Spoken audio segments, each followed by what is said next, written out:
정말 아무도 이 사람이 우울증이라고 생각하지 못했을 겁니다. 근데 정신과 의사가 말하는 것만 듣는 게 아니라 비언어적인 부분들도 많이 보게 돼요. 그렇기 때문에 들어오시는 순간에 으로 알 수 있습니다. 우울증인 분들이 대인관계에서 보이는 특징은 아주 뚜렷한데 앞에서 막 웃고 있고 되게 즐거워 보인다고 해도 주변 사람들하고 잘 안 됩니다. 이런 상태를 우리는 가면 우울증이라고 얘기를 합니다. 원장님 병원에 내원하시는 환자분들 중에서 우울증이 차지하는 비율이 어느 정도 되나요? 우울증은 정말로 정신과에 많이 오시는 질환 중에 하나고 원인도 굉장히 다양하고 양상도 다양하고 이래서 딱 한마디로 정의 내리긴 참 쉽지는 않은 질병인 것 같아요. 그래서 공황장애랑 우울증 겹치는 경우, ADHD랑 우울증 겹치는 경우 이런 것까지 하면 우울증은 70% 정도 이상 되지 않을까? 이렇게 생각이 들 정도네요. 그러면 지인이나 환자분들 중에서 이런 행동을 보였을 때 우울증인 것 같은데 이렇게 예상했는데 그게 맞았던 경험 같은 것도 있을까요? 그럼요. 정신과 의사가 말하는 것만 듣는 게 아니라 비언어적인 부분들도 많이 보게 돼요. 그래서 그 사람이 말하고 있는 표정, 눈빛, 목소리 크기 혹은 자세 이런 것들을 다 보기 때문에 들어오시는 순간에 저분 좀 우울해 보이시는데 혹은 누군가가 얼굴을 이렇게 찌푸리고 있으면 맞는 것 같은데 싶으면 맞는 경우가 꽤 많이 있습니다. 그러면 우울증이라는 게 뭔지 정확히 알려주실 수 있나요?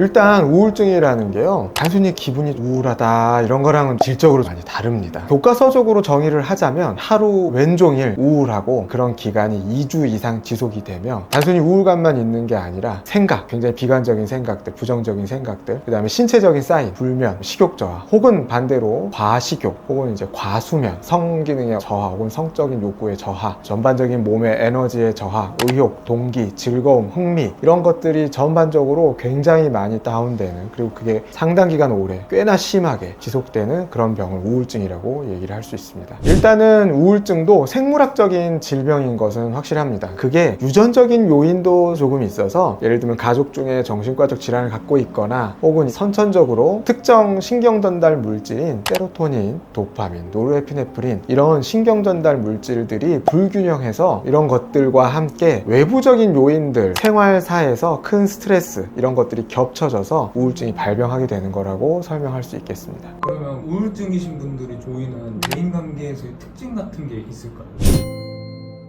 우울증인 분들이 대인관계에서 보이는 특징은 아주 뚜렷한데 가장 두드러지는 것은 다른 사람과 만나지 않고 고립되어 있다는 것입니다. 물론 외출을 할 때도 있고 사람을 만날 때도 있지만 갔다 오면 굉장히 힘들고 피곤하다 이렇게 얘기를 많이 하세요. 다른 사람들이 농담을 하거나 이야기를 하는데 그런 이야기들이 전혀 귀에 잘 들어오지도 않고 집중도 좀 어렵고 따라가기도 어렵습니다. 그리고 즐겁거나 재밌다고 느끼지도 않기 때문에 시무룩하고요. 혹은 웃더라도 좀 억지로 웃게 되죠. 그렇기 때문에 밖에 안 나가고 싶다, 사람 안 만나고 싶다 이렇게 고립되는 경우가 굉장히 많습니다. 혹은 주변의 지인, 친구, 가족들이 잘 지내? 요새 어떻게 지내? 우리 좀 만나서 같이 밥도 먹고 좀 얘기 좀 할까? 연락을 하거나 이럴 때도 그런 연락에 대한 답이 굉장히 늦게 오거나 혹은 답이 돌아오지가 않는 경우가 굉장히 많습니다. 저도 과거에 친구들이 우울증으로 추측되는 그런 상황들이 좀 있었는데 연락을 해도 연락이 잘 오지 않아요. 학교에 잘 나오지 않고 시험을 코앞에 두고 있어도 공부를 하지가 않고 같이 밥을 먹고 도서관 가자고 이렇게 얘기를 해도 응하지가 않죠. 이제 이런 것들이 그때 당시에는 내가 뭘 잘못했나? 이렇게 생각을 하기도 했었는데 알고 보니까 나중에 얘기를 듣고서는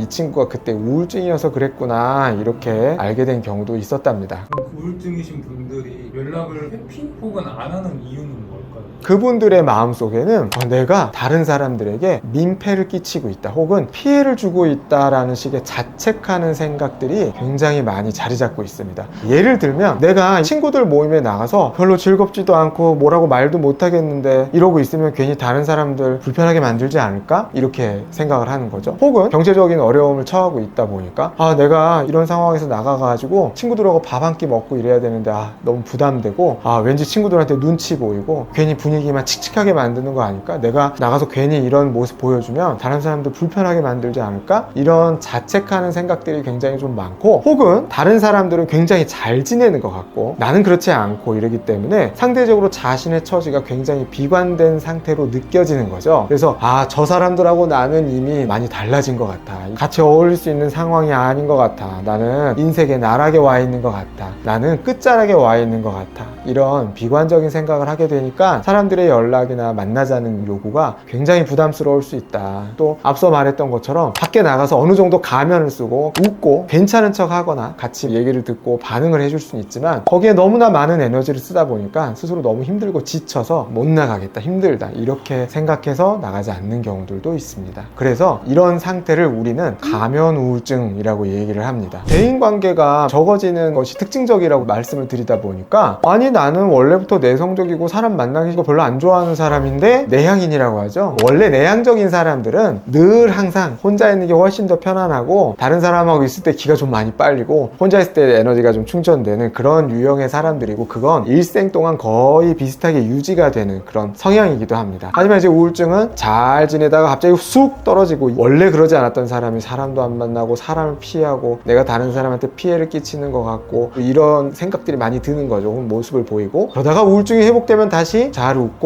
활동도 하고 친하게 잘 지낼 수 있고 이런 식으로 확연한 경계가 좀 있다 이렇게 볼 수가 있겠고요. 두 번째로는 우리가 사랑하는 사람을 누군가를 잃거나 오랫동안 키웠던 반려동물 무지개 다리를 건넜다거나 이런 식으로 어떤 상실을 경험하게 되면 당연히 우울이 뒤따라오게 되어 있습니다. 당연히 생리적이고 자연스러운 인간의 감정 반응이라고 할 수도 있습니다. 하지만 마찬가지로 그 정도가 굉장히 심하고 기간이 길다면 병적으로 의심을 해봐야 되는 경우도 있거든요. 그래서 모든 걸 다 그럴 수도 있어 라고 생각하거나 이게 다 병 아닐까? 이렇게 겁부터 집어먹기보다는 내가 조금 뭔가 예전과 다른 것 같아, 혹은 내 마음이 요즘 많이 힘든 것 같아, 우울해서 뭔가를 하기가 좀 힘든 것 같아 이런 느낌이 든다면 꼭 전문가를 찾아가서 적절한 진료와 검사 이런 것들을 좀 해보시는 걸 추천드립니다. 그러면 주변 지인 중에 원장님이 앞에서 말씀하셨던 그런 특징들이 보여요. 그럴 경우에 저희가 어떻게 행동을 하거나 혹은 도움을 줄 수 있을까요?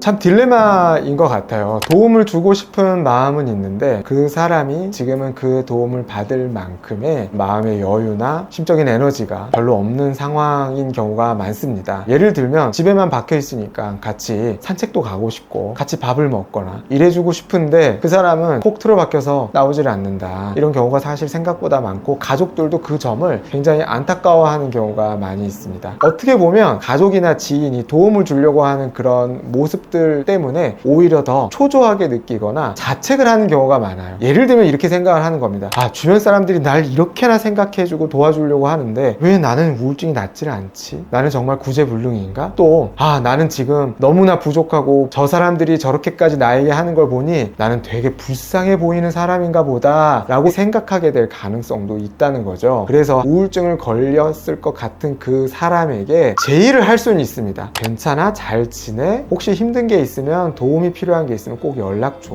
같이 얼굴 보고 웃을 수 있는 날이 왔으면 좋겠어 정도의 가벼운 메시지를 보내는 거, 그리고 좀 기다려주는 거. 근데 여기서 안 좋은 것은 왜 내가 이렇게까지 너에게 열심히 노력을 하고 있는데 너는 왜 응하지 않니? 가 되게 되면 굉장히 많은 부담감을 느끼고 오히려 더 자기만의 공간으로 깊이 들어갈 수가 있다. 이 점을 유의해 주셨으면 좋겠습니다. 그러면 반대로 내가 우울증인 것 같을 때 해볼 수 있는 관리 방법 같은 게 있을까요?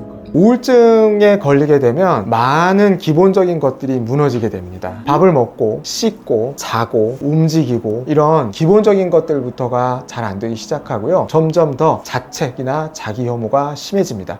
나는 하루 종일 누워만 있고 정말 쓰레기 같아, 예를 들면 이렇게 생각을 하거나 밤낮이 뒤바뀌어서 생활을 하고 이러다 보니까 낮에 열심히 일하는 사람들하고 자기 자신이 굉장히 비교가 되는 거죠. 그러면서 나는 왜 이렇게 한심하게 살고 있는 걸까? 이렇게 또 자책을 하게 됩니다. 그래서 우울증에 걸리신 분들이 가장 먼저 신경 써야 하는 것은 딱 두 가지입니다. 잘 먹고 잘 자는 것입니다. 그래서 밤에 자고 아침에 일정한 시간에 일어나서 자기 자신을 위해서 끼니를 조금이라도 챙겨 먹고, 조금 더 여력이 된다면 나가서 10분이라도 조금씩 걷고 움직이고, 집안에 있는 침대 위에 이불이라도 개는 것을 시작한다거나 이런 식으로 작은 것들부터 조금씩 해나가시는 걸 추천드리고, 그중에 가장 중요한 건 밤에 자고 일정한 시간에 일어나서 아침 첫 끼를 좋은 음식으로 먹는 것이라고 말씀드리고 싶습니다. 그러면 병원에서 도움받을 수 있는 방법은 뭐가 있을까요?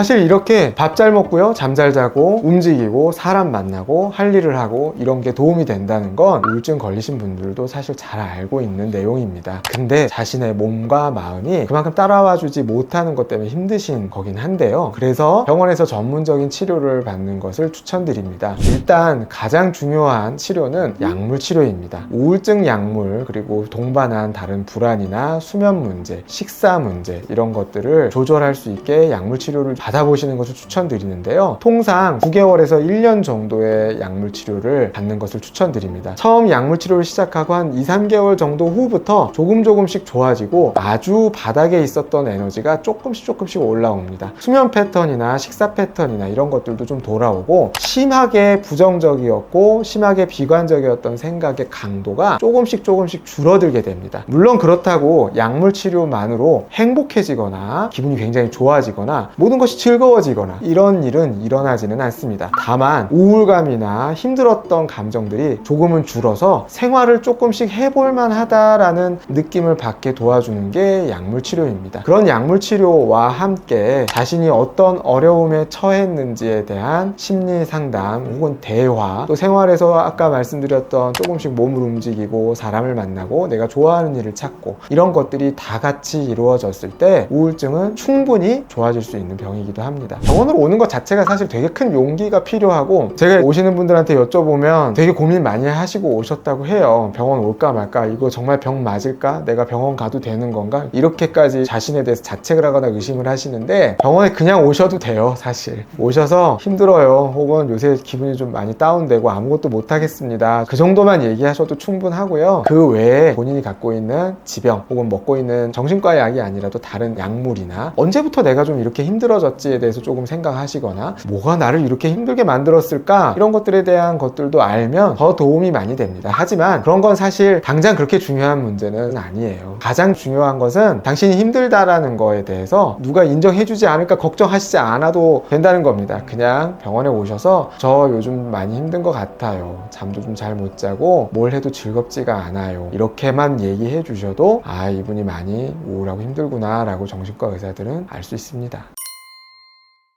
오늘은 우울증을 앓고 계신 분들이 대인관계에서 보이는 특징을 설명드렸는데요. 우울증 갖고 계신 분들은 주변 사람들하고 연락이 좀 잘 안 됩니다. 문자를 보내도 답이 잘 안 오고, 만나자고 해도 잘 안 만나고 고립되려고 하는 그런 경향이 큽니다. 혹은 만나더라도 표정 변화도 별로 없고 그렇게 즐거워 보이거나 대화에 잘 껴있다는 느낌을 받지 못하게 될 겁니다. 그래서 주변 사람들이 좀 힘들지 않은지 잘 살펴주시면 좋을 것 같아요. 하지만 우리가 앞에서 막 웃고 있고 되게 즐거워 보인다고 해도 사실 사람의 속은 다 알 수는 없다. 그래서 평소에 우리 주변에 있는 사람들 많이 좀 챙겨주시면 좋을 것 같습니다. 오늘 영상이 도움이 되셨다면 구독과 좋아요, 알림 설정 부탁드리겠습니다. 그리고 이 영상이 도움이 되실 분에게 공유해 주시면 정말 감사하겠습니다. 다음에 더 좋은 영상으로 찾아뵙겠습니다. 감사합니다. 안녕.